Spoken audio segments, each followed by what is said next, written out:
बच्चों लोग, last class में लोग क्या कवर किए थे? लास्ट क्लास में हम लोग कंडक्टेंस खत्म कर चुके हैं हम लोग, एंड हम लोग कंडक्टेंस के अलावा और क्या खत्म कर चुके हैं? तो हम लोग खत्म कर चुके हैं molar conductivity. Molar molar conductivity,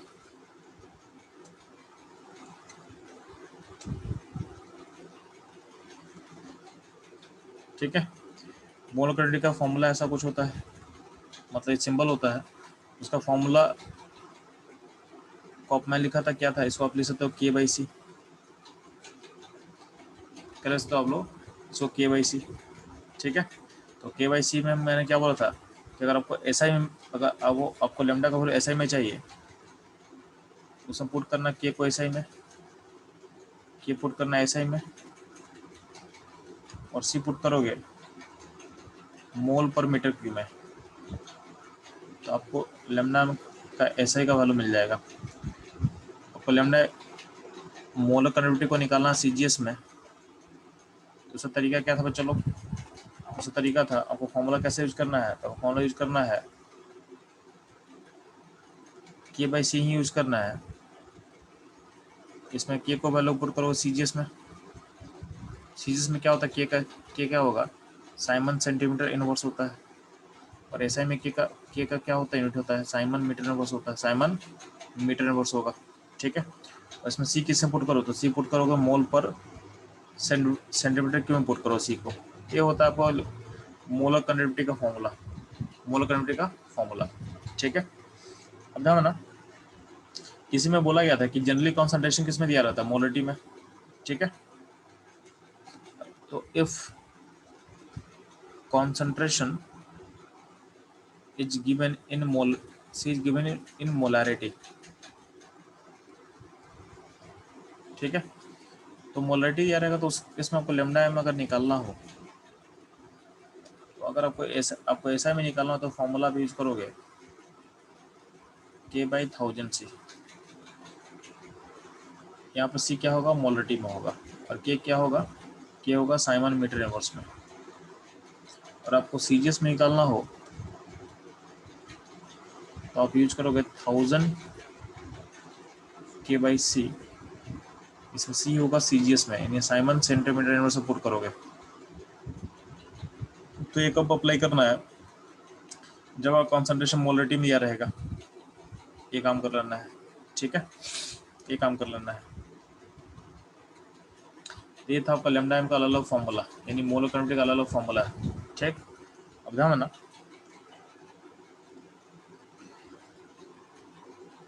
तो मोलर कंडक्टिविटी हम किसको बोले थे? तो मोलर कंडक्टिविटी बोला गया था कि conductance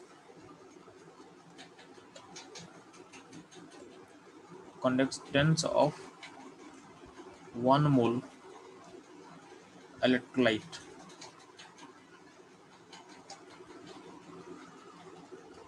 present in volume V, ठीक है। तो लेमडा हमको ऐसा ही बोल सकते हैं, इसको आप लिख सकते हो, तो कंडक्टेंस ऑफ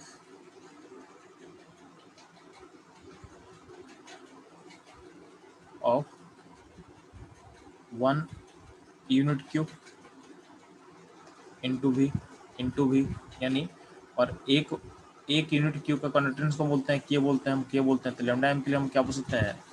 लेमडा एम को आप लिख सकते हो के इंटू वी, लिख सकते हो के इंटू वी।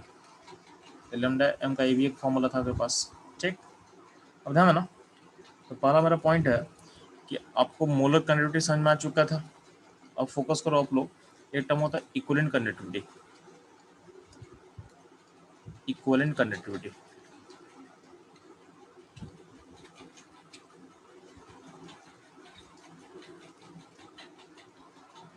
इसका ऐसा ऐसा इसका सिंबल ऐसा होता है लेमडा इक्विवेलेंट। इसका सिंपल मतलब होता है कि ये किसको बोलते हैं? It is the conductance of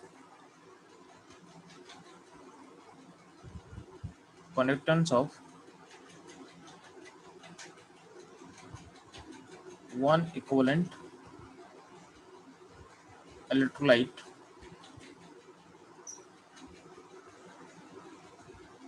present in volume V, present in volume V। ठीक है, अब ध्यान देना। तो लैम्डा इक्विवेलेंट का फॉर्मूला क्या होगा जी? तो इसका फॉर्मूला सेम ही होगा। इसमें क्या करना, इसमें क्या करोगे, लैम्डा इक्विवेलेंट आपको लिखना हो तो ध्यान देना,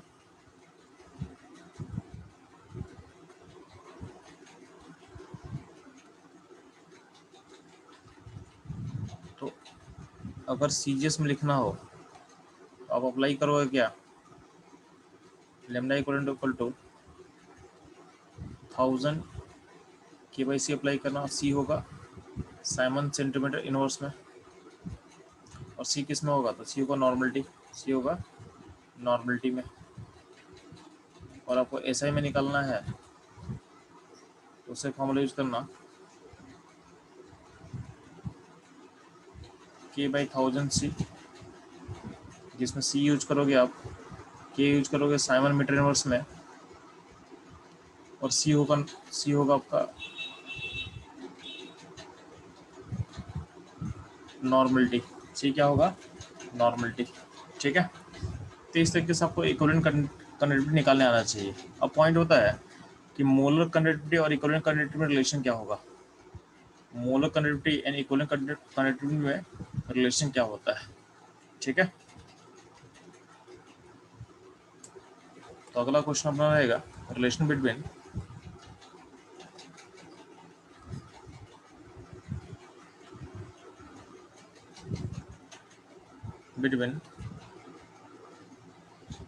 मोलर कंडक्टिविटी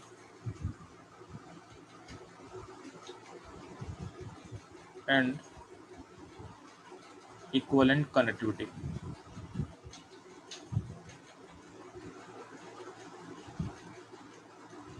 दोनों रिलेशन क्या निकला था, ध्यान ना। तो आपको रिलेशन पता होना चाहिए कि मोलरिटी एंड नॉर्मलिटी में रिलेशन क्या होता है, मोलरिटी एंड नॉर्मलिटी में रिलेशन क्या होता है, उससे लिंक हो जाएगा चीज पूरा।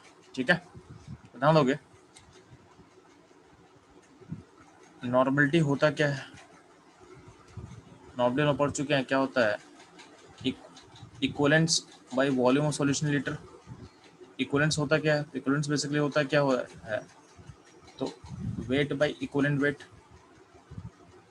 Bye volume solution litre.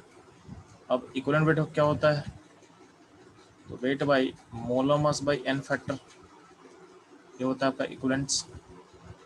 ठीक है, एन फैक्टर को ऊपर ले ले, एन फैक्टर को ऊपर ले लेगा तो क्या हो जाएगा, N factor into weight by molar mass by volume litre, ये टर्म हो जाएगा mole, N factor into moles by volume litre, ये टर्म क्या हो जाएगा, मोलरिटी।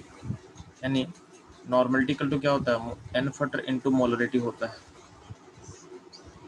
ठीक है, तो आपको रिलेशन पता होना चाहिए क्या होता है, नॉर्मलिटी इक्वल टू क्या होगा, एन फैक्टर इनटू क्या होगा, मोलरिटी होगा, क्या होगा, मोलरिटी होगा।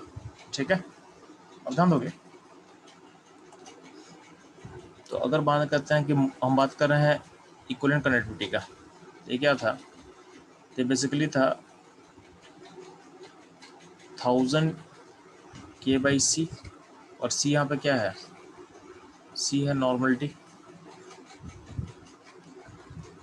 और आपको पता है कि नॉर्मलिटी और मोलरिटी में रिलेशन क्या होता है, तो नॉर्मलिटी का क्या होगा, एन फैक्टर इनटू मोलरिटी। तो यहाँ पे 1000 K/C में C को रिप्लेस करते हैं, C को लिख सकते हम एन फैक्टर इनटू C, और ये C क्या होगा, मोलरिटी होगा।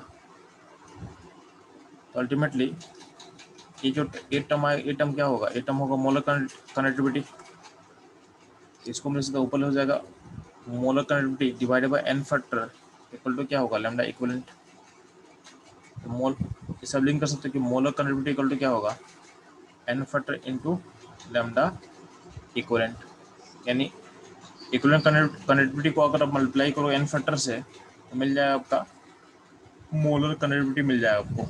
ठीक है, तो इसका रिलेशन होगा, ये इसका रिलेशन होगा। यहाँ तक कोई प्रॉब्लम हो चलो तो पूछेंगे आप लोग। ठीक है, ये हो गया relation between molar and equivalent conductivity. हम आगे मूव करते हैं।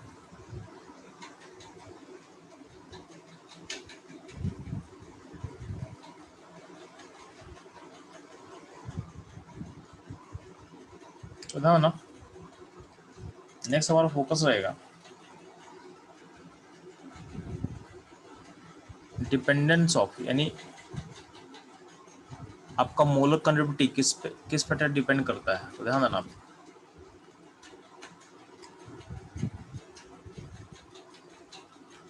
आपको पता है कि जो मोलर कंडक्टिविटी होगा उसको हम लिख सकते हैं के इन टू वी लिख सकते हैं। ठीक है, के क्या होता है, तो के होता है, ठीक है, के होता है कंडक्टिविटी और वी होता है वॉल्यूम, वी होता है वॉल्यूम। ठीक, अब ध्यान ना, हमको बेसिकली सीखना है कि अगर हम डाइल्यूशन करते हैं तो क्या होगा, अगर हम डाइल्यूशन करते हैं तो क्या होगा। तो आपको डाइल्यूशन का मतलब समझ में आना चाहिए, आपको डाइल्यूशन का मतलब समझ में आना चाहिए। ठीक है, तो डाइल्यूशन का मतलब केमिस्ट्री में क्या होता है जी, तो डाइल्यूशन का मतलब केमिस्ट्री में होता है एडिशन ऑफ सॉल्वेंट।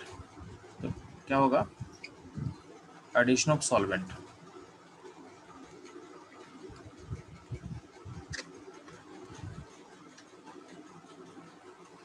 तो डाइल्यूशन का मतलब क्या होता है, एडिशन ऑफ सॉल्वेंट। ठीक है, ध्यान देना,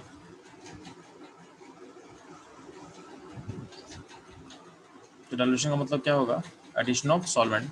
तो अगर आप मान लेते हैं कि अगर डाइल्यूशन करते हैं तो आपका कॉन्सेंट्रेशन तो सेम रहता है, सॉरी, मोल ऑफ सॉलिड में कोई चेंज होगा नहीं, मोल ऑफ सॉलिड वही का वही रहेगा।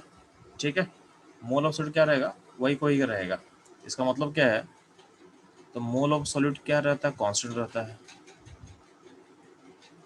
इसमें कोई चेंज होता नहीं है।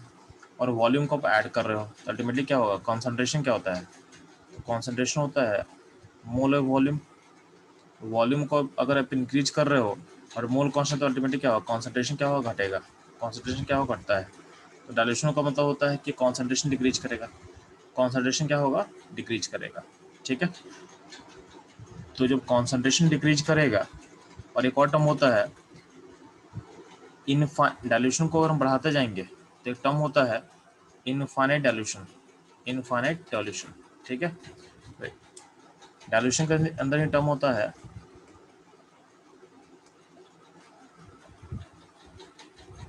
Infinite dilution. इसका मतलब क्या होता है, इनफाइनाइट डायल्यूशन का मतलब होता है कि जब वॉल्यूम ऑफ सॉल्वेंट जो है, जब वॉल्यूम ऑफ सॉल्वेंट जो है उसको बढ़ा के आप कर दे रहे हो इनफाइनाइट, जो कि इम्पॉसिबल चीज़ है, जो कि इम्पॉसिबल है कि हम ऐसा सोचते हैं कि अगर हम सॉल्वेंट के वॉल्यूम को बढ़ा के कर दे इनफाइनाइट, तो उसको बोलते हैं हम लोग इनफाइनाइट डायल्यूशन।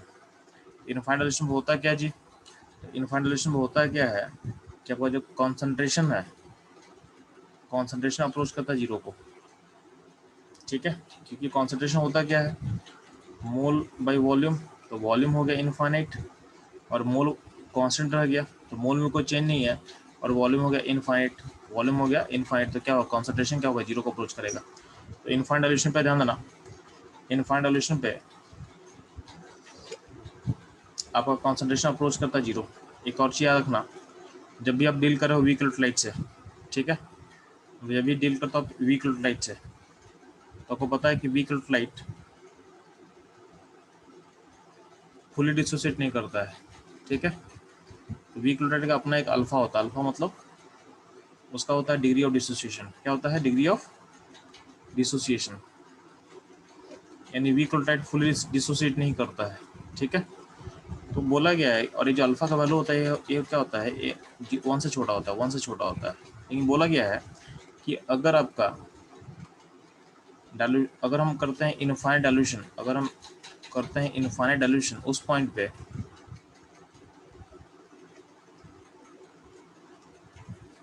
उस पॉइंट पे बोला गया है कि अगर वॉल्यूम को कर दें इनफाइनाइट, तो उसमें होता क्या है कि अल्फा अप्रोच करता है वन पे। इसका मतलब क्या होता है कि इनफाइनाइट डाइल्यूशन के पॉइंट पे आपका जो वीक इलेक्ट्रोलाइट है बिहेव करता है just as a strong electrolyte, यानी अल्फा वन मतलब क्या होगा, आपका वीक इलेक्ट्रोलाइट फुली डिसोसिएट कर रहा है eight infinite dilution. Weak electrolyte completely dissociate into ions, into ions. ठीक है, तो अगर आपका इनफाइनाइट सॉल्यूशन होगा तो आपका वीक क्लोराइड कम्प्लीटली ब्रेक कर जाएगा आयंस में। इसका मतलब हम ऐसा बोल सकते हैं क्या, यानी अल्फा 1 हो जाएगा, यानी अल्फा क्या हो जाएगा, 1 हो जाएगा। इसका मतलब ऐसा बोल सकते हैं कि एट इनफाइनाइट सॉल्यूशन आपका जो वीक क्लोराइड है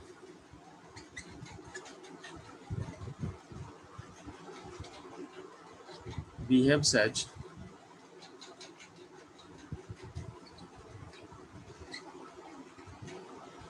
स्ट्रॉन्ग इलेक्ट्रोलाइट।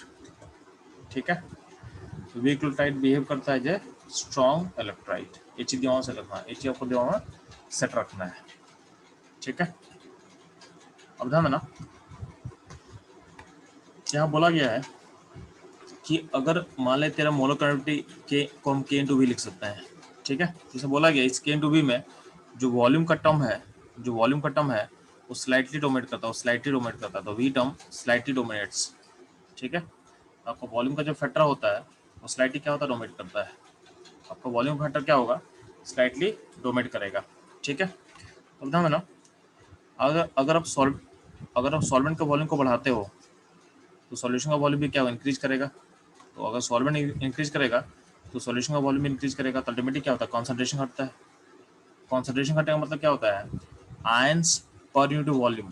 कॉन्सेंट्रेशन किसको बोलते हैं, आयंस यानी जो भी सॉलिड है उसका अमाउंट पर यूनिट वॉल्यूम को बोलते हैं, amount of solid per unit volume.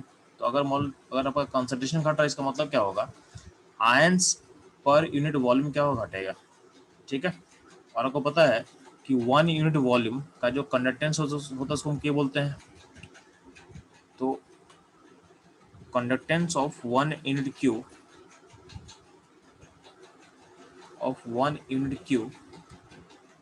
को बोला गया है, के बोला गया है।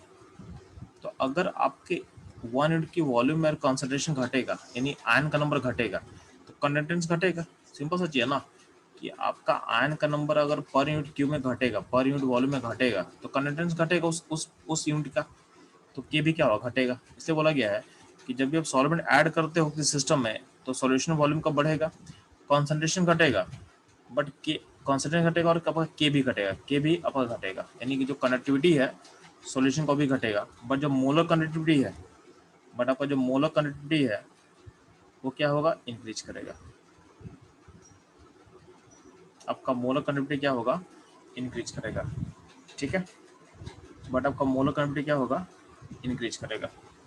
ठीक, ये ध्यान देना, यानी जब भी आप डाइल्यूशन करते हो तो आपका के घटता है और मोलर कनेक्टिविटी बढ़ता है।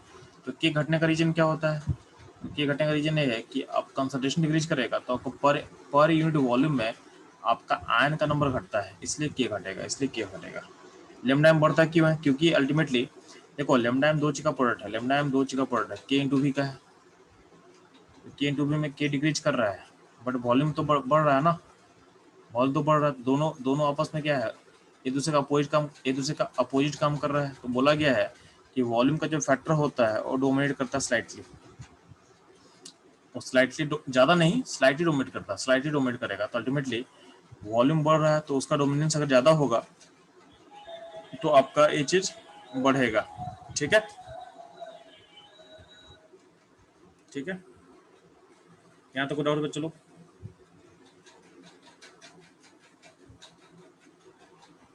No sir.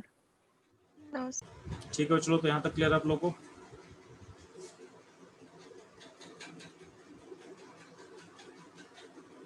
ठीक है, अब ध्यान है ना, तो हम लोग ये समझना है कि अगर हम डाइल्यूशन करते हैं, अगर हम डाइल्यूशन करते हैं तो क्या होता है, आपका के घटेगा, वॉल्यूम बढ़ेगा और लैम्डा एम क्या होगा, इंक्रीज करता है। ठीक है,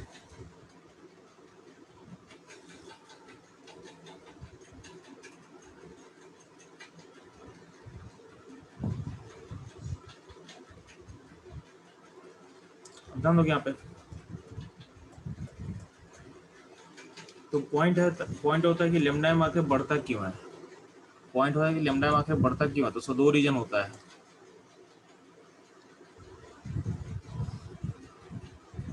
तो ध्यान देना, अगर आपका वॉल्यूम ऑफ सॉल्यूशन अगर इनफाइनाइट करते हो तो यानी अब डाइल्यूशन करते हो तो लैम्डा एम बढ़ता क्यों, तो उसका रीजन दिया गया है।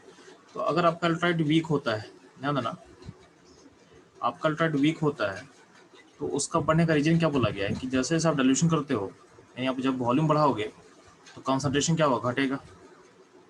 और आपको पता है कि अल्फा ऑफ जो वीक अल्ट्राइट होता है उसके फॉर्मूला क्या होता है, रूट के बाई सी होता है। तो अगर कॉन्सेंट्रेशन घटेगा तो अल्फा क्या होगा, इंक्रीज करता है, ठीक है। तो जैसे आप डाइल्यूशन करोगे तो क्या होगा, आपका अल्फा क्या होगा, अल्फा इंक्रीज करेगा तो क्या होगा, नंबर ऑफ आयंस क्या होता है, इंक्रीज करता है। नंबर ऑफ आयन क्या होगा, इंक्रीज करेगा। आपका लेमडा एम भी क्या होगा, इंक्रीज करेगा, ठीक है। तो अब अगर आप डाइल्यूशन करते हो तो होता क्या है कि अल्फा इंक्रीज करता है, यानी आयंस का नंबर बढ़ेगा सिस्टम में, इसलिए आपका लेमडा एम बढ़ता है, इसलिए आपका लेमडा एम बढ़ता है। तो ये रीजन हो जाएगा आपके वीक अल्ट्राइट के लिए, आपके वीक अल्ट्राइट के लिए, ठीक है। अगर मानते हैं कि अगर आपका स्ट्रॉन्ग अल्ट्राइट होगा तो क्या होगा, ठीक है। तो ध्यान देना, आपको पता है कि जैसे मान लीजिए कोई स्ट्रॉन्ग अल्ट्राइट आपके पास है, तो स्ट्रॉन्ग अल्ट्राइट में होता क्या है कि आयंस बना हुआ ऑलरेडी बना हुआ है। तो आयंस बना हुआ रहता है तो होता क्या है कि इस आयन के बीच में एक फोर्स ऑफ इंट्रैक्शन होता है। कौन सा फोर्स, तो इलेक्ट्रोस्टैटिक फोर्स ऑफ इंट्रैक्शन होता है, इलेक्ट्रोस्टैटिक फोर्स ऑफ इंट्रैक्शन होता है, ठीक। तो इस आयनिक फोर्स के कारण क्या होता है, इसका जो आयनिक मोबिलिटी है, यानी जो मूव करने का टेंडेंसी है, वो क्या होता है, घट जाता है। वो क्या होता है, घट जाता है, ठीक है। अल्टीमेटली क्या है, इनका जो आयनिक मोबिलिटी है, ठीक है, आयनिक मोबिलिटी कम होता है ड्यू टू अट्रैक्शन फोर्स। अब हम लोग जो इसमें वाटर ऐड करते हैं तो वाटर क्या करता है, आपको पता है कि वाटर का डायलेक्ट्रिक कांस्टेंट बहुत हाई होता है। वाटर का डायलेक्ट्रिक कांस्टेंट कितना होता है, 80 होता है। आप लोग पढ़े होंगे कि जितना डायलेक्ट्रिक कांस्टेंट हाई होता है उतना ही फोर्स ऑफ अट्रैक्शन घट जाएगा। तो वाटर को जब ऐड हम करते हैं तो होता क्या है कि आयन के बीच का जो फोर्स ऑफ इंट्रैक्शन है वो 80 टाइम्स डिक्रीज करता है। जितना आपका डायलेक्ट्रिक कांस्टेंट हाई होता है सिस्टम का, उतना ही फोर्स ऑफ इंट्रैक्शन को घटाएगा। तो वाटर का डायलेक्ट्रिक कांस्टेंट अगर 80 है, इसका मतलब क्या है, जो फोर्स का वैल्यू है Na प्लस Cl माइनस के बीच में, वो अब 80 टाइम्स कम हो जाएगा। प्लस जितना आप वाटर डालोगे उतना ही आयंस दूर दूर जाएगा। आयन जितना दूर होगा उतना ही इसके बीच का फोर्स घटेगा। तो फोर्स घटेगा तो क्या होगा, तो आयन के बीच आयंस का जो मोबिलिटी है बढ़ जाएगा। आयंस का मोबिलिटी क्या होगा, बढ़ जाएगा, ठीक है। तो यही रीजन है। तो जैसे आप सॉल्वेंट को ऐड करते हो तो आपका फोर्स ऑफ अट्रैक्शन घटता है। तो फोर्स ऑफ अट्रैक्शन घटेगा तो मूवमेंट ऑफ आयन क्या होता है, इजी हो जाता है। मूवमेंट ऑफ आयन क्या होगा, इजी हो जाएगा। हेंस लेमडा एम क्या होगा, इंक्रीज करेगा, ठीक है। हेंस आपका मोल कंडक्टिविटी क्या होगा, इंक्रीज करेगा, ठीक। ये ध्यान देना, ठीक है। तो आप लोग ये समझ में आ गया कि अगर हम डाइल्यूशन करते हैं, डाइल्यूशन करेंगे तो मोलर कंडक्टिविटी बढ़ता है, ठीक है, चाहे वो वीक हो चाहे स्ट्रांग हो। तो डाइल्यूशन करते हैं यानी जब वॉल्यूम बढ़ाएंगे तो आपका लेमडा एम बढ़ेगा, ठीक है। अब चाहे आपका वीक हो या स्ट्रांग हो, दोनों केस में ऐसा होता है। चाहे आपका अल्ट्राइट वीक हो स्ट्रांग हो, दोनों केस में आपका आपका जो कनेक्टिविटी है वो क्या होता है, इंक्रीज करता है। अब ध्यान देना, अगर बोला गया कि अगर वॉल्यूम को बढ़ाते बढ़ाते ऐसा कर दे कि वॉल्यूम कर दे इनफाइनाइट, तो उसमें लेमडा क्या होगा, लेमडा इनफाइनाइट नहीं होता है। अगर वॉल्यूम इनफाइनाइट करें तो लेमडा बढ़ेगा, और लेमडा एक कांस्टेंट वैल्यू का अचीव करता है। तो इनफाइनाइट डाइल्यूशन पे जो लेमडा एम का वैल्यू होता है उसको बोलते हैं लेमडा नॉट, या समटाइम्स को लिखा था लेमडा इनफाइनाइट, ठीक है। यानी हम क्या बोलना चाह रहे हैं कि अगर वॉल्यूम इनफाइनाइट कर देंगे इसका मतलब है इनफाइनाइट डाइल्यूशन। इनफाइनाइट डाइल्यूशन उस पॉइंट पे जो मोलर कनेक्टिविटी का जो वैल्यू होता है उसको बोलते हैं लेमडा नॉट, या बोलते हैं लेमडा इनफाइनाइट एम, ठीक है। इसको बोला गया है limiting molar connectivity, limiting molar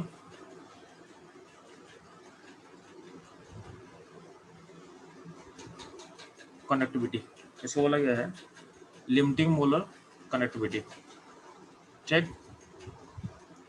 इसका मतलब क्या होता है, इसका मतलब होता है molar connectivity eight infinite dilution.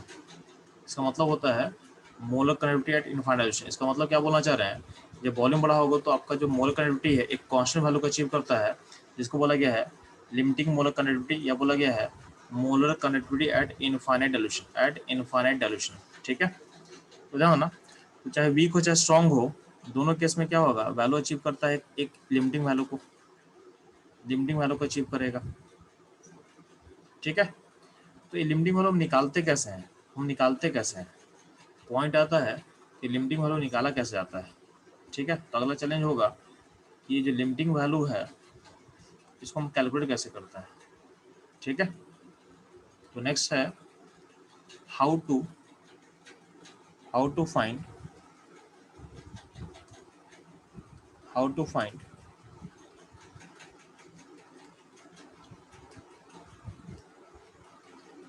Limiting molar connectivity. ठीक है, तो पहला हम बात करते हैं स्ट्रॉन्ग टाइप पे। ठीक है, तो limiting molar connectivity strong type का निकालने का तरीका क्या होता है, उसके लिए आपको दिया गया है डिवाइड-हक्कल रूल। ठीक है, तो ध्यान देना,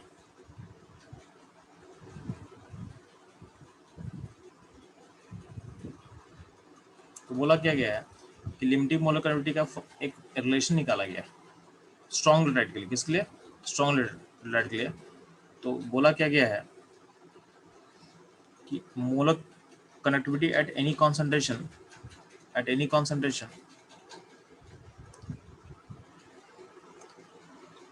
ठीक है, at any concentration equal to limiting molar connectivity minus A root C. यहाँ पे ए क्या है, एक कांस्टेंट है, यहाँ पे ए कांस्टेंट है, रूट सी क्या है, सी कॉन्सेंट्रेशन है। ए का जो कांस्टेंट है डिपेंड करता है सॉल्ट के टाइप पे। जैसे मान ले NaCl, KCl, RbCl, इस सॉल्ट टाइप को हम बोलते हैं 1:1। तो 1:1 के लिए आपका जो ए का वैल्यू होगा उसको हम स्मॉल ए बोल दे रहे हैं। BaSO4, COSO4 इस सॉल्ट टाइप को बोलते हैं 2:2 बोलते हैं। तो 2:2 सॉल्ट टाइप के लिए हम जो ए का वैल्यू उसको हम स्मॉल v बोल दे रहे हैं। ठीक है, और अगला हम एग्जाम्पल ले रहे हैं कि सोडियम सल्फेट है, पोटेशियम सल्फेट है, इन सब का जो सॉल्ट टाइप क्या होगा, तो 1:2 होगा। इसके लिए हम सॉल्ट टाइप, उसके लिए हम ए का वैल्यू को हम सी बोल दे रहे हैं। यानी जो आपका जो ए का वैल्यू है, इस ए का वैल्यू है डिपेंड करता है सॉल्ट टाइप पे। स्मॉल ए बी सी कुछ ही पॉसिबल है। ठीक है, अब पॉइंट है कि इस ए बी सी को कैसे कंपेयर करेंगे, तो जितना चार्ज बढ़ेगा सिस्टम में उतना वैल्यू बढ़ेगा। तो सबसे ज़्यादा चार्ज कहाँ पे है, तो सबसे ज़्यादा चार्ज इस सिस्टम पे है, इसका कांस्टेंट बड़ा होगा, यानी बी बड़ा होगा, फिर सी होगा, फिर ए होगा। ठीक है, जिस सिस्टम में चार्ज जितना बढ़ेगा उतना ही उसको आगे करना है। ठीक है, ये ध्यान देना। अब ध्यान देना, यहाँ पे जो रिलेशन है, यानी ये जो डिवाइड-हक्कल रूल आप देख रहे हो, इसमें अगर आप देखोगे तो इसमें वेरिएबल कौन कौन सा, वेरिएबल आपका लेमडा एम है, एक वेरिएबल का लेमडा एम है। ठीक है, और एक वेरिएबल क्या है, रूट सी है। ठीक है, तो इस लेमडा एम और रूट सी में नीचे ग्राफ प्लॉट किया गया है। तो एक्चुअली होता क्या है कि लिमिटिंग वैल्यू निकालना पॉसिबल नहीं होता है। क्यों पॉसिबल नहीं होता है, तो लिमिटिंग वैल्यू फिजिकली निकालना पॉसिबल नहीं है। ये पॉइंट मैं ऐड कर दे रहा हूँ यहाँ पे। इट इज इम्पॉसिबल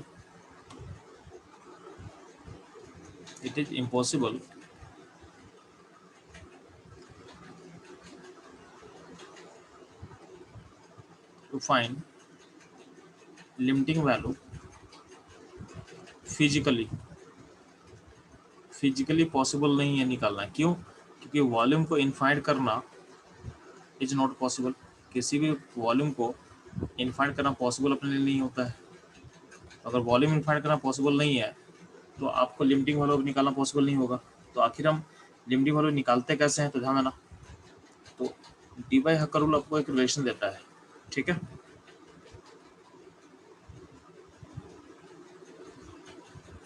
ध्यान दे देना। तो इस रिलेशन में ध्यान दोगे, इसमें क्या बोला गया कि लेमडा एम इक्वल टू क्या होगा, lambda M limiting minus A root सी है।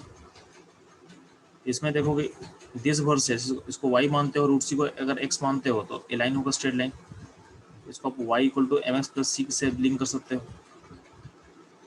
ठीक है, तो इसमें c क्या होगा, c हो जाएगा लेमडा लिमिटिंग वैल्यू। ठीक है, तो आप क्या करोगे, किसी भी दो वैल्यू पे, यानी मान लेते हैं कि c1, देखो आपके एक्स एक्सिस पे क्या प्लॉटेड है, रूट सी प्लॉटेड है, और वाई पे क्या प्लॉटेड है, तो वाई पे लेमडा एम प्लॉटेड है, लेमडा एम प्लॉटेड है। ठीक है, अब ध्यान दोगे तो आप, अगर आपका कंसंट्रेशन घटेगा तो अगर वॉल्यूम बढ़ाओगे तो कंसंट्रेशन डिक्रीज करता है, तो रूट सी भी क्या होगा, डिक्रीज करेगा, यानी सिस्टम इधर मूव करेगा। डायल्यूशन करने का मतलब सिस्टम इधर मूव करता है। ठीक है, जब वॉल्यूम हो जाएगा इनफाइनाइट तो उस केस में कॉन्सेंट्रेशन कितना होता है, 0 हो जाता है। ठीक है, तो ध्यान देना, हम इस रिलेशन को यूज करके, यानी इस रिलेशन को यूज करके हम दो वैल्यू पे C1 पे मान लेते हैं लेमडा एम का वैल्यू 1 है, और C2 पे मान लेते हैं लेमडा एम का वैल्यू 2 है। दो पॉइंट आपको मिल चुका है, तो दो पॉइंट मिल चुका है, तो उस दो पॉइंट को लेके आप स्ट्रेट लाइन को प्लॉट कर सकते हो क्या। तो आप दो पॉइंट को यूज करके स्ट्रेट लाइन को लेके आप खींच के स्ट्रेट लाइन प्लॉट कर दो।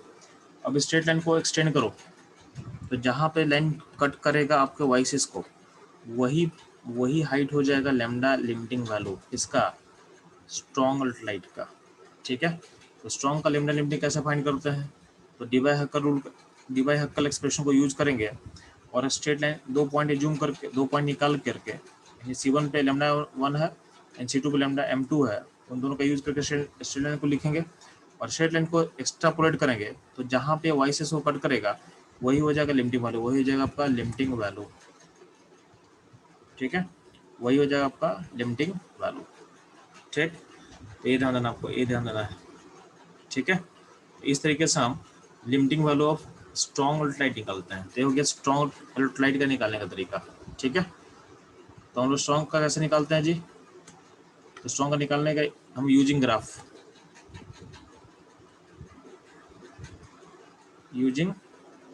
Graph and Debye Huckel equation. ठीक है, तो graph and Debye Huckel equation को यूज करके हम निकाल क्या रहे हैं, तो हम निकाल रहे हैं स्ट्रॉन्ग अल्टरलाइट का लिमिटिंग वैल्यू। ठीक है, वीक का कैसे निकालेंगे, तो अच्छा स्ट्रॉन्ग का निकाल क्यों रहे हैं, क्योंकि स्ट्रॉन्ग का जो रिलेशन होता है स्ट्रेट लाइन होता है, तो स्ट्रेट लाइन का यूज करके हम काम कर रहे हैं। अब वो ध्यान देना, वीक में क्या होता है, दिक्कत होता है, अगर आपके पास वीक टाइट होगा,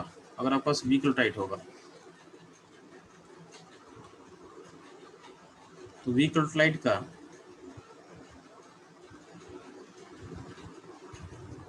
का लेमडा लिमिटिंग वैल्यू निकालना पॉसिबल नहीं ग्राफिकली। ठीक है, तो वीक टाइट का limiting value calculation is not possible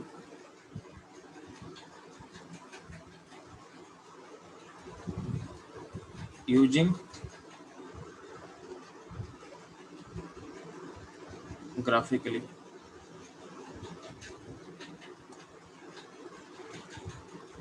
calculation is not possible using graphically. ठीक है,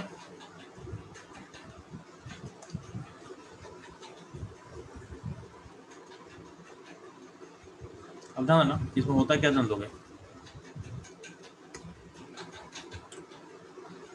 तो अगर वीक का हम बात कर रहे हैं, तो वीक का भी लैम्डा में क्या होता है, बढ़ता है। तो वीक का जब तुम ग्राफ देखोगे ना, तो वीक का ग्राफ कुछ ऐसा होता है, जैसे तुम कंसंट्रेशन क्या करोगे, कंसंट्रेशन घटाओगे तो लैम्डा में बढ़ेगा, तो यहाँ पे कोई स्ट्रेट लाइन फॉलो नहीं करता, एक कर्व को फॉलो करता है। क्या होता है, एक कर्व को फॉलो करेगा। ठीक है, एक कर्व को फॉलो करेगा। ठीक है, एक कर्व को फॉलो करेगा मतलब क्या है कि एक कहाँ पे वाई को कट करेगा वो पता ही नहीं है। ठीक है, तो इसको आप एक्सटेंड नहीं कर सकते हो। तो आपके पास यह लिमिटेशन है कि इस ग्राफ को आप एक्सटेंड भी नहीं कर सकते हो और वॉल्यूम को आप इनफाइनाइट भी नहीं कर सकते हो, दोनों काम पॉसिबल नहीं आपके लिए। तो वीक इलेक्ट्रोलाइट का लैम्डा एम को निकालना पॉसिबल नहीं होता है ग्राफिकली, यानी लिमिटिंग वैल्यू ऑफ कंडक्टेंस को निकालना नहीं पॉसिबल नहीं है ग्राफिकली। ठीक, अब ध्यान देना। तो आखिर तो हम लोग क्या उपाय करेंगे कि वीक इलेक्ट्रोलाइट का लिमिटिंग वैल्यू निकल के आ जाए। ठीक है, तो उसके लिए हम यूज करते हैं क्रॉस लॉ। तो एक लॉ दिया गया है इस टॉपिक पे, क्रॉस लॉ। इस लॉ का मतलब समझो ध्यान से। तो बोला गया है कि एट इनफाइनाइट डाइल्यूशन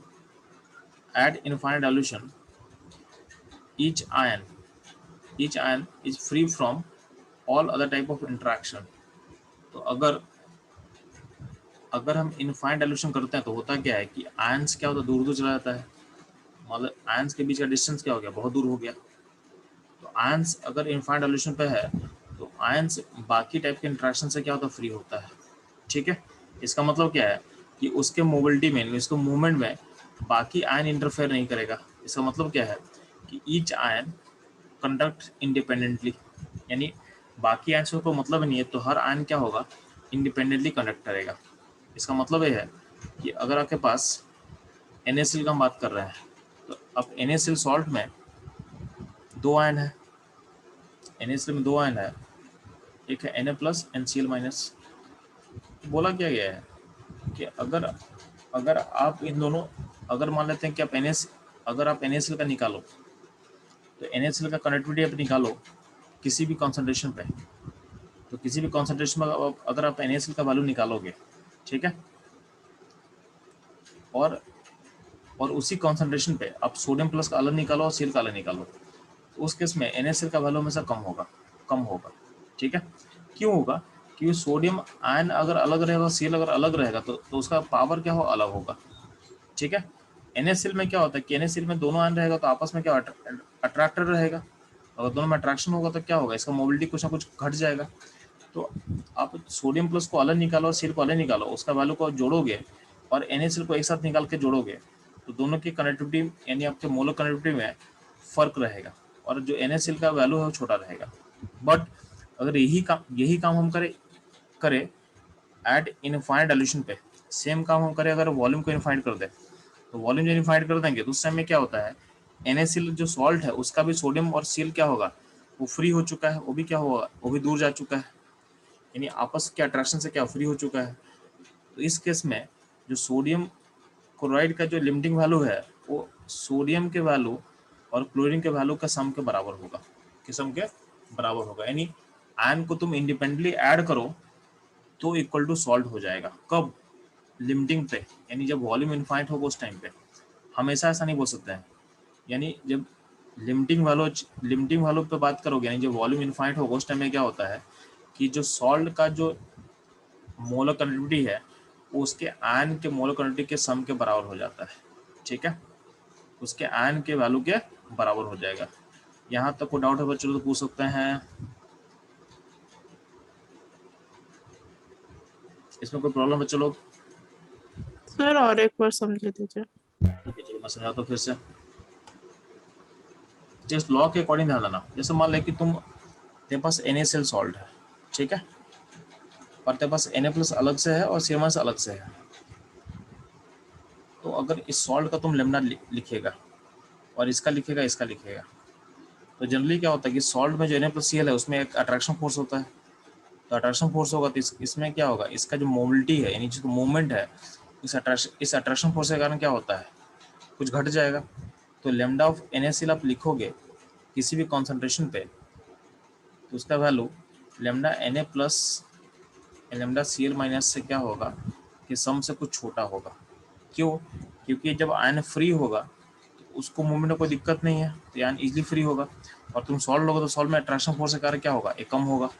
लेकिन ध्यान देना, अगर बोला गया कि इफ वॉल्यूम को कर दो इनफाइनाइट, यानी आपका ड्यूरेशन होगा इनफाइनाइट, उस टाइम में हुआ क्या कि NaCl का जो दोनों आयन हो क्या होगा, दूर जाएगा। उस केस में भी क्या, सॉल्ट का जो आयन है वो बहुत दूर जा चुका है, इसके बीच में जो इंट्रैक्शन फोर्स था खत्म हो चुका है। तो अब सॉल्ट का निकालो, यानी लिमिटिंग वैल्यू जो होगा NaCl का, इस केस में ये अपने आयन के इंडिपेंडेंट वैल्यू के सम के बराबर होगा। बात समझ में आया प्रत्युषा? Yes sir. ठीक है, इसी को और बाकी सॉल्व करके लिख के मैं दिखा दे रहा हूँ। तो अगर आपका वॉल्यूम इनफाइनाइट होगा, उस पॉइंट पे मैं बोल रहा हूँ, आप ऐसा सोच, अगर आपको लिखा रहेगा कैल्शियम क्लोराइड, इसको आप लिख सकते हो lambda infinity of calcium plus two into lambda infinite of Cl minus. ठीक है, सिमिलरली आप लिख सकते हो क्रॉस, इस कौन सा लॉ यूज करें इसलिए इसके लिए हम यूज करें क्रॉस लॉ। तो क्रॉस ही बोला है कि लिमिटिंग वैल्यू पे क्या होता है, आप जो भी है किसी भी सब्सटेंस का जो लिमिटिंग वैल्यू है उसके आयंस के सम के बराबर हो जाता है। और आपसे पूछा जाएगा सोडियम सल्फेट का, तो सोडियम सल्फेट का जो वैल्यू होगा वो किसके बराबर हो जाएगा जी, 2 into limiting value of sodium plus limiting value of sulphate -2। ठीक है, ये ध्यान देना, आपको ये ध्यान देना है। ठीक है, सिमिलरली बात करते हैं एसिटिक एसिड का। तो एसिटिक एसिड ऐसे तो वीक इलेक्ट्रोलाइट है, बट आपको पता है कि अगर डाइल्यूशन इनफाइनाइट होगा तो इनफाइनाइट डाइल्यूशन पे क्या होता है, वीक इलेक्ट्रोलाइट कैसा बिहेव करता है, स्ट्रॉन्ग की तरह। तो इसका जो आयन होगा उस आयन में टूट जाएगा। ये सारा रिलेशन कब वैलिड होगा, एट इनफाइनाइट डाइल्यूशन पे। ठीक है, तो इस तरह आप सोच सकते हो। ठीक है, अब ध्यान देना, ये रहा आपका क्रॉस लॉ, ये रहा आपका क्रॉस लॉ। अब क्रॉस लॉ का यूज क्या करना है, तो ध्यान ना,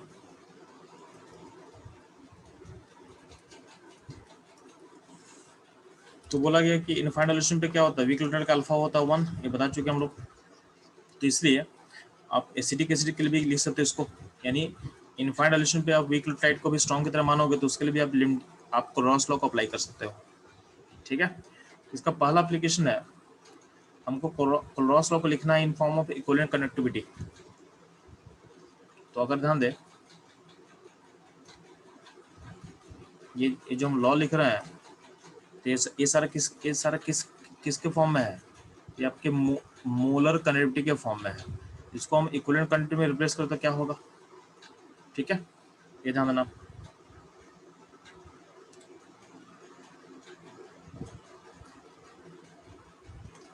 पॉइंट ये रहेगा, how to right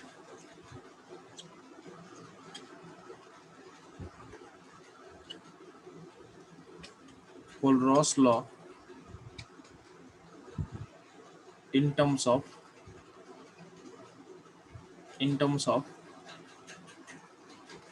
equivalent connectivity।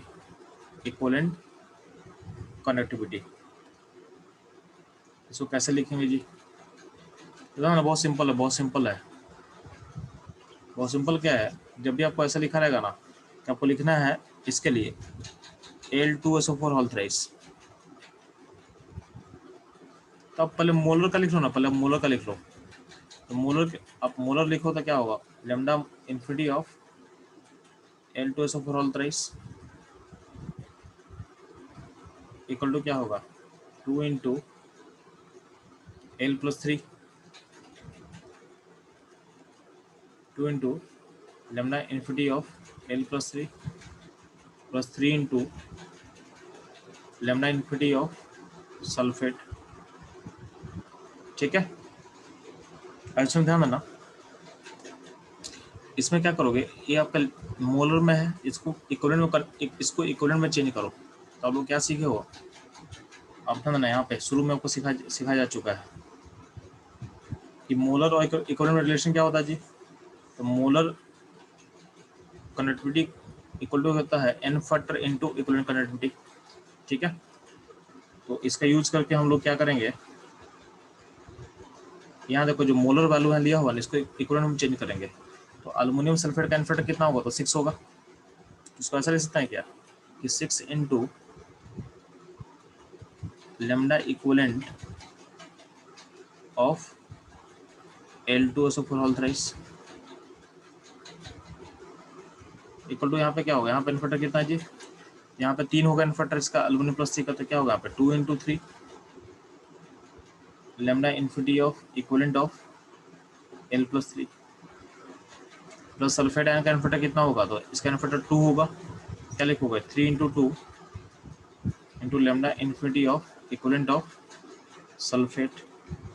अब देखो 6 दोनों साइड कॉमन है तो 6 कैंसिल हो जाएगा, तो अल्टीमेटली क्या हो जाएगा फाइनल रिलेशन, अल्टीमेटली हो जाएगा lambda equivalent of L2SO4 whole thrice, यानी यहाँ पे इक्विवेलेंट का बात कर रहे हैं, इक्वल टू हो जाएगा lambda equivalent of L plus 3 plus lambda equivalent of sulphate. इसका मतलब ये बोलना चाह रहे हैं आपको हम कि क्रॉस लॉ अगर लिखना होगा, अगर आपको क्रॉस लॉ लिखना होगा इक्विवेलेंट कंडक्टिविटी के फॉर्म में, तो सिंपली आप कोई भी नंबर यूज मत करना, यानी कोई भी जो नंबर यूज है ना उसको यूज नहीं करना है। इसका मतलब ध्यान देना कि अगर हम यूज करें इसके लिए लिख रहे हैं L2SO4 होल थ्राइस लिख रहे हैं,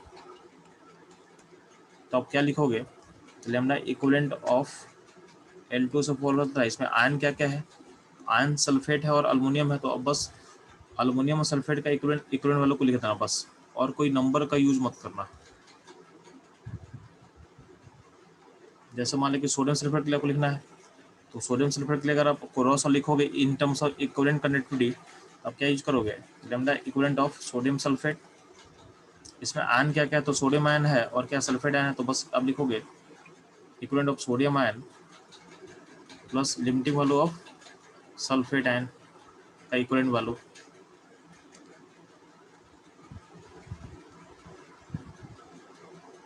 ठीक है, ये ध्यान देना। तो कभी कभी ऐसा क्वेश्चन आ सकता है, इसमें कोई डाउट हो तो चलो तो पूछ सकते हैं, इसमें कोई डाउट हो तो पूछ सकते हैं। No, sir. नहीं, तो in terms of equivalent conductivity कैसे लिखना वो क्लियर हो चुका है। अगला फोकस अपना रहेगा तो क्रॉस लॉ हम लोग सीख लिए लिखना, और क्रॉस को अप्लाई कैसे करते हैं। तो अगला चैलेंज रहेगा application of cross law. Application, तो एप्लीकेशन पहला एप्लीकेशन है to find limiting value of vehicle flight, to find limiting value of vehicle flight. तो हाँ ना, इसको अप्लाई देखो, इसको अप्लाई कैसे करते हैं।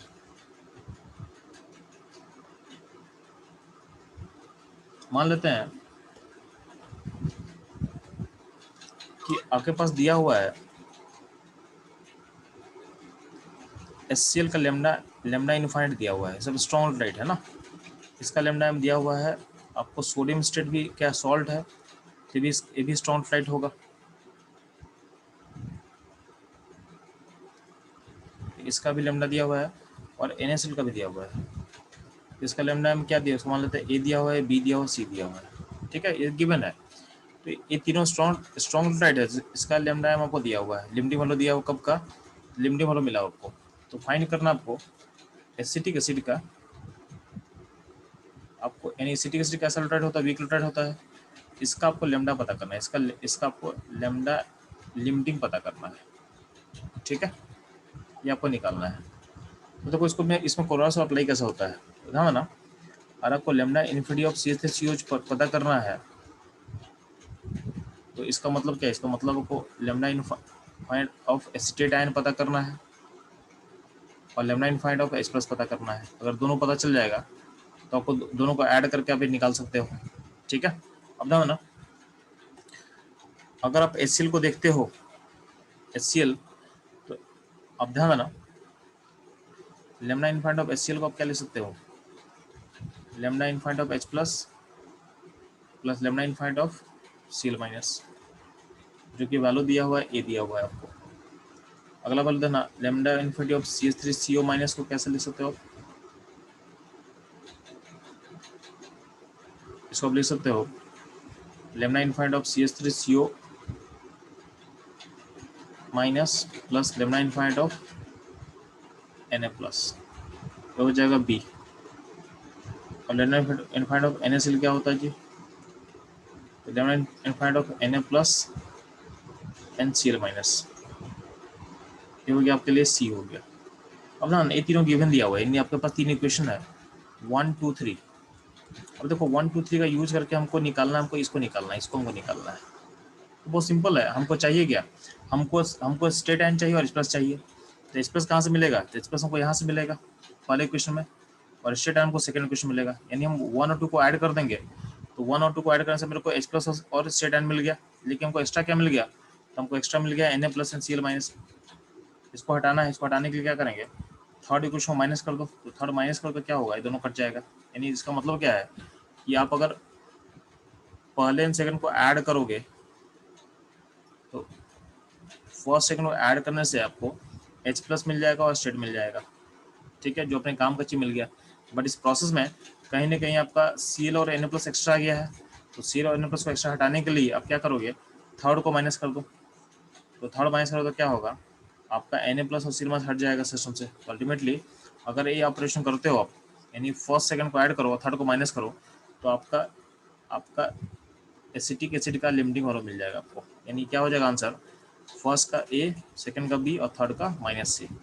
यानी एसिटिक एसिड का जो लिमिटिंग वैल्यू होगा हो जाएगा A+B-C हो जाएगा, ठीक है। इसमें कोई दिक्कत होगा चलो तो पूछ सकते हैं।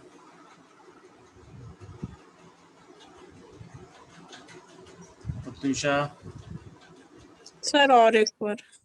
ठीक है, फिर से मैं बता दे रहा हूँ उसको, ध्यान दे, सिंपल सा चीज ध्यान देना, फिर से मैं बता दे रहा हूँ। आपके पास 3 स्ट्रॉन्ग इलेक्ट्रोलाइट दिया हुआ रहता है कि HCl था, सोडियम स्लेट था,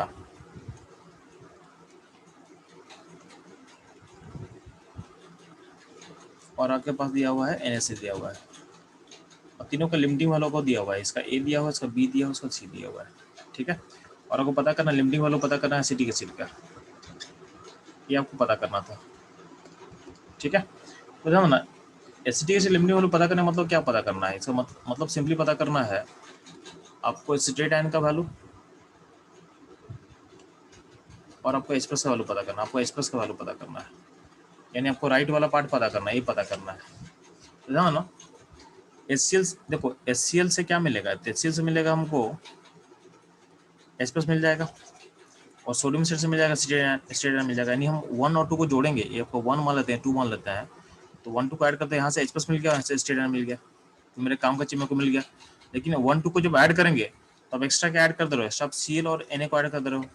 इसको तो हटाना है ना, मेरे को तो चाहिए नहीं आपके इस इक्वेशन में Cl और Na तो है नहीं, तो हमको चाहिए स्ट्रेट आयन और H+ चाहिए था। तो 1 2 को जब ऐड करें तो H+ मिल जाएगा, स्ट्रेट आयन मिल जाएगा। बट हमको साथ में हटाना क्या है, हमको Na और Cl दोनों को हटाना है। तो हम क्या करेंगे, थर्ड जो है थर्ड को माइनस कर देंगे। थर्ड में क्या है, थर्ड में Na और Cl दोनों है, तो थर्ड में Na को काटेगा और Cl को काटेगा, तो वो अल्टीमेटली क्या मिल जाएगा आपको, अल्टीमेटली आपका सिस्टम में सिर्फ रहेगा। यानी आप जब 1 + 2 - 3 करोगे तो आपका सिस्टम इसको दे देगा। यानी आपका A+B-C जो वैल्यू होगा इसका इक्वेशन का हो जाएगा, ठीक है प्रत्युषा। Yes sir. बस में सिंपल एडिशन करना है, देखो वेरिएबल को हटाना है, इसको केमिस्ट्री में सोचो, मैथमेटिक्स की तरह है। देखो आपको कौन सा वेरिएबल चाहिए, कौन सा वेरिएबल को हटाना है, उसके अकॉर्डिंग आप ऐड सेपरेट करोगे, ठीक है। Yes sir. इसका पहला एप्लीकेशन है, ये आपको क्लियर है, इसका यूज करके ध्यान देना। एक क्वेश्चन दे रहे हैं, इस क्वेश्चन को आप लोग बनाओगे, ये क्वेश्चन आप लोग ट्राई करोगे। तो यहाँ पे मैं फिर से दे रहा हूँ क्वेश्चन को, आपको बैरियम हाइड्रोक्साइड, अमोनियम क्लोराइड और बैरियम क्लोराइड, इनका लिमिटिंग वैल्यू दिया हुआ आपको, ए है, बी है, सी है, ठीक है। इसका वैल्यू को भी दिया हुआ है, आपको यूज करके बताना है लिमिटिंग वैल्यू ऑफ NH4OH, इसको निकालना है। यानी इन तीनों का यूज करके आपको NH4OH का निकालना है, फास्ट जल्दी से निकालेंगे।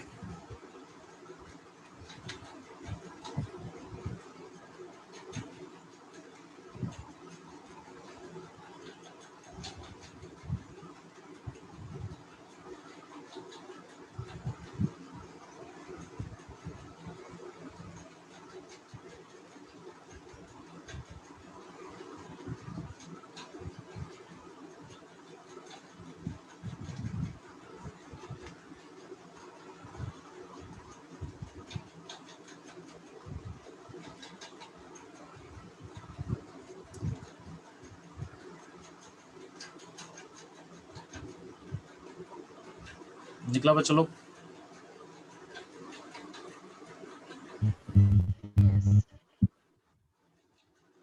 ठीक है। अरे इसमें सिंपली क्या करना बच्चा लोग, ध्यान देना। इसमें मतलब आपको चाहिए अमोनियम प्लस चाहिए और OH माइनस चाहिए, आप OH माइनस चाहिए, बता ना। आप OH मिलेगा यहाँ से, आपको OH मिलेगा इस यहाँ से, यानी फर्स्ट में से OH मिलेगा, और आपको अमोनियम चाहिए, अमोनियम मिलेगा यहाँ से, सेकंड से मिलेगा। ठीक है, ध्यान देना। अब वो करना क्या है, जब पहला ऐड करोगे ना तो उसमें 2 OH मिल जाएगा, उसमें 2 OH मिलेगा, तो 2 OH होगा तो 2 अमोनियम कर ले, तो 2 अमोनियम करने के लिए अब क्या करना, सेकंड को 2 से मल्टीप्लाई करना, यानी first equation plus 2 into second कर लेना। ऐसा करने से क्या होगा, फर्स्ट पर से 2 OH मिल गया और सेकंड से 2 अमोनियम मिल गया, 2 अमोनियम मिल गया। अब आपको एक्स्ट्रा क्या हो चुका है, तो पहले वाले से एक बैरियम एक्स्ट्रा हो चुका है, पहले वाले में एक बैरियम एक्स्ट्रा मिल चुका है, आपको उसको हटाना है आपको सिस्टम से, और सेकंड में जब 2 से मल्टीप्लाई करोगे इसको तो आपको यहाँ से 2 Cl मिल जाएगा, 2 Cl मिल जाएगा, तो उसको हटाने के लिए लास्ट में BeCl2 है ना, इसमें एक बैरियम हटेगा और 2 Cl हटेगा, तो माइनस थर्ड कर देना, माइनस थर्ड कर देना, माइनस थर्ड कर देना। ऐसा करने से आपका बैरियम और सील हट गया। लेकिन आप क्या, आपके पास क्या हो गया, 2 अमोनियम है, 2 OH है, बट आपको क्या करना, आपको 1 अमोनियम और 1 OH का चाहिए, तो ओवरऑल को आप डिवाइड करना 2 से, यानी आपका आंसर क्या होगा, आंसर होगा A + 2B - C/2 होगा आंसर। ठीक है, इसमें कोई प्रॉब्लम बच्चे लोग, इसमें कोई प्रॉब्लम है जल्दी से फास्ट बताएंगे बच्चे लोग। No sir. ठीक है,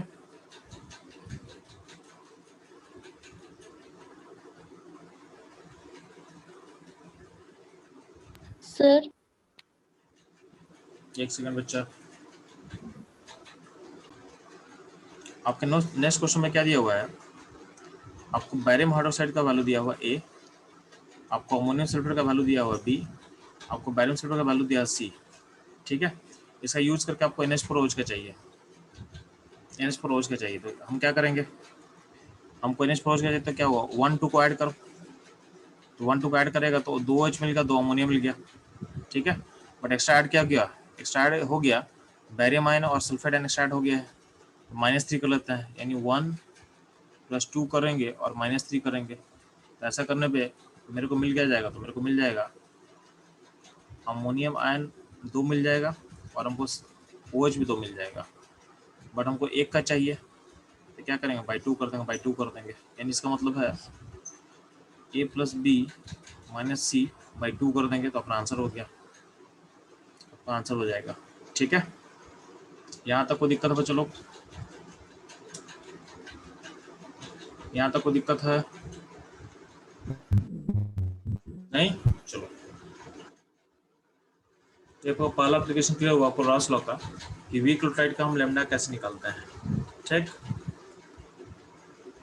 अलग ध्यान देना।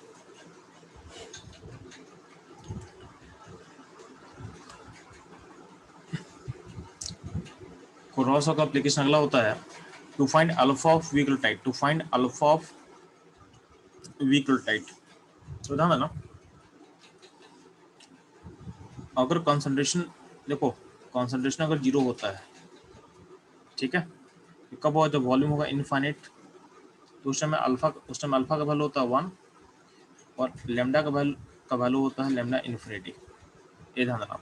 ठीक है, तो ये वैल्यू आपको पता होना चाहिए। अब ध्यान देना, किसी भी वीक क्लोराइड का अगर आपको अल्फा पता करना है तो ध्यान देना कि कॉन्सेंट्रेशन का वैल्यू अगर C पे लिमिटिंग वैल्यू लेमडा m है उसका, ठीक है, इस पॉइंट वो अगर अल्फा निकालना, तो अल्फा बेसिकली होता है, अल्फा होता है लेमडा m/लेमडा लिमिटिंग का रेशियो।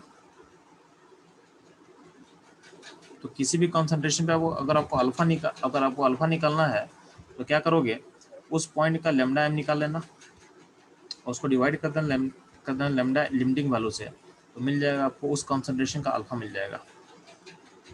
तो जिस कॉन्सेंट्रेशन का आपको अल्फा निकालना है तो क्या करो, सिंपली आप लेमडा उस कॉन्सेंट्रेशन का लेमडा निकाल लेना और उसको डिवाइड कर देना लिमिटिंग वैल्यू से, क्या करना, उसके लिमिटिंग वैल्यू से उसको डिवाइड कर देना। ठीक है, तो ये आपको अल्फा निकालने का तरीका होता है।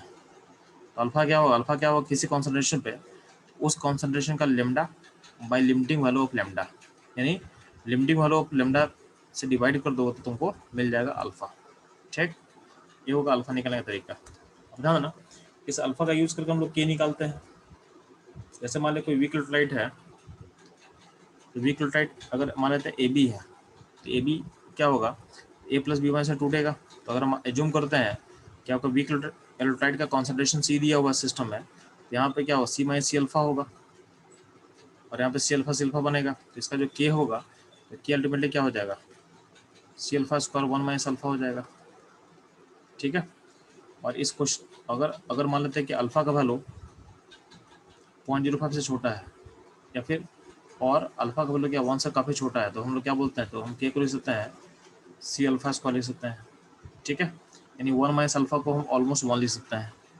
अब इसमें अल्फा का वैल्यू क्या होगा, आपको अल्फा पता है, अल्फा क्या निकाले हो, तो lambda M by limiting value of lambda M. Alpha का वैल्यू निकालने से पुट कर देना, डिपेंडिंग ऑन सिचुएशन आपका के निकल के आ जाएगा, आपका के निकल के आ जाएगा। तो इस तरह से आप लोग के निकालते हो, वीक इलेक्ट्रोलाइट का के निकालते हो। इस तरीके से आप वीक इलेक्ट्रोलाइट का आप के निकालते हो। ठीक है, इसमें कोई दिक्कत है चलो, इसमें कोई दिक्कत है आप लोग को? No sir. No sir. Last application रहेगा क्रॉस लॉ का, to find KSP and solubility of sparingly soluble salt.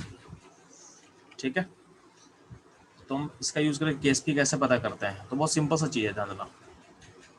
अगर आप लोग आयनिक इक्विलिब्रियम हल्का भी पढ़े हो, तो मान लो सॉल्ट टाइप ऐसा होता है, एबी टाइप होता है, तो उसको सॉल्टी को हम एस मानते हैं, तो केएसपी क्या होता है जी, तो केएसपी होता है एस स्क्वायर होता है। क्या होता है, एस स्क्वायर होता है।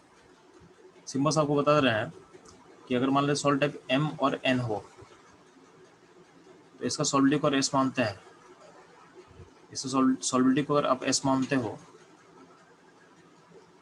तो केएसपी और एस में रिलेशन क्या होता है, ध्यान देना। तो केएसपी इक्वल टू हो जाएगा एम का पावर एम, एन का पावर एन, एस का पावर एम प्लस एन। ठीक है, इसका मतलब अगर है कि सॉल्ट टाइप A2B3 होगा, तो इसका केएसपी कैसे लिखोगे जी, इसका केएसपी में लिखेंगे इन टर्म्स ऑफ एस, लिखेंगे 2 का पावर 2 इंटू 3 का पावर 3 इंटू एस का पावर 2 प्लस 3, यानी हो जाएगा टोटल हो जाएगा, ये हो जाएगा 4, ये हो जाएगा 27, ये हो जाएगा एस का पावर 5, यानी हो जाएगा 108 इंटू 10 इंटू एस का पावर 5 हो जाएगा। ठीक है, ये ध्यान देना, आपको ये ध्यान देना है। ठीक, तो इस तरह से आपको एस और केएसपी को लिंक करना था, इस तरह से आपको एस और केएसपी को लिंक करना है। ठीक है, अब ध्यान देना, हम लोग एस और केएसपी कैसे निकालते हैं, तो बहुत सिंपल है।